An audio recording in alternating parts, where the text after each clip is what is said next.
Thanks for that, Matt. Great introduction, and yeah, good afternoon to everyone joining us online. Perfect introduction there, Matt. In terms of transitioning, we like to do what's called the crawl, walk, run process, and I think what's not been done historically well in the broader market is when trying the biology and trying some of these principles out. It's they haven't adopted it appropriately to a conventional program. And so when you're starting out with biology, it's very important that you do build it up over time. And some of those drastic and fast shifts can often lead to some pretty immediate problems in the system. You know, things like yield reduction. So one of the things that we walk alongside based on your existing agronomic program is this crawl, walk, run process to transition you, and your existing agronomist and distributor is a big part of that as well. On the right-hand side here, you'll see our 6 soil carbon regeneration steps, and that goes through essentially the full system that you can undertake on farm to build soil carbon at the fastest rate.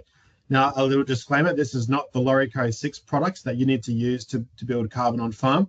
We certainly have products that are applicable for that, but this is rather a step of management actions and things that you need to consider, agronomic factors to fastly and most rapidly build up soil carbon.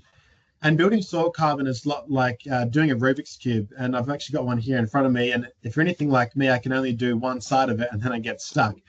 But what we often find is in terms of building soil carbon, to build that in the most fast manner, you need to solve all sides of that Rubik's Cube, i.e. you need to complete as many of these actions as possible. You need to make sure the mineral balance is right, the microbial populations are in balance, something like carbon balance, looking at the inflow and outflow of carbon in the soil profile, and so on.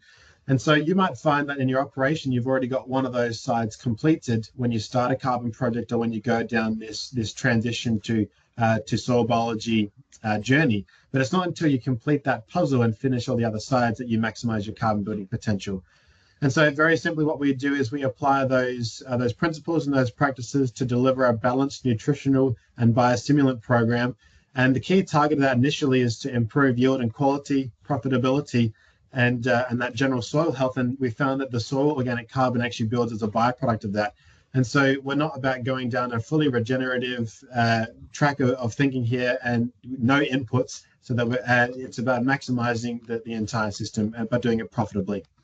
So one of the things that has really caught up in the last few years is the ability to test microbes through scientific methods. So I do a lot of presentations and often ask people how many people here in the room have had a soil test taken before.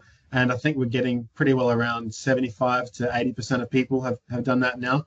And then I ask how many people have had a microbe test taken, and usually I get 0 hands. I've had it a couple of times where I've got one, but usually it's quite low numbers. And so we're fortunate now that the microbe testing portion of this has caught up to the soil testing part, and that we can accurately test the microbial portions in the soil profile. And us and the team at LawrieCo, we would have done hundreds of samples worth of microbe tests now. And interestingly, it's the same portions of microbes that are coming out as low every single time.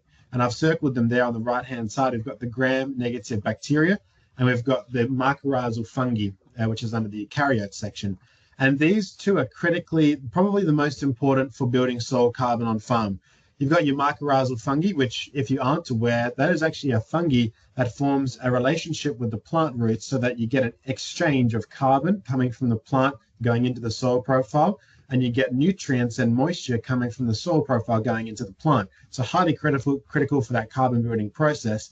And you've got something like gram-negative bacteria, which is to do with plant growth stimulants and other things, including nitrogen fixation and phosphorus solubilization. And so this range of microbes, which has been relatively overlooked simply because it was not cost effective or it was too difficult, or we've just been using visual observations, we can now accurately measure that in the field. And so this is really a starting point for us when somebody's going through that journey. As I said, carbon sequestration, nutrient and water supply, things like residue breakdown, specifically stubbles, and disease and pest control are all microbial functions. One of the things that we commonly see is people get overexcited and say, yep, we're going down the biology path, and that means I have to apply no fertilizer. And unfortunately, that's just not the case, especially when you're starting out.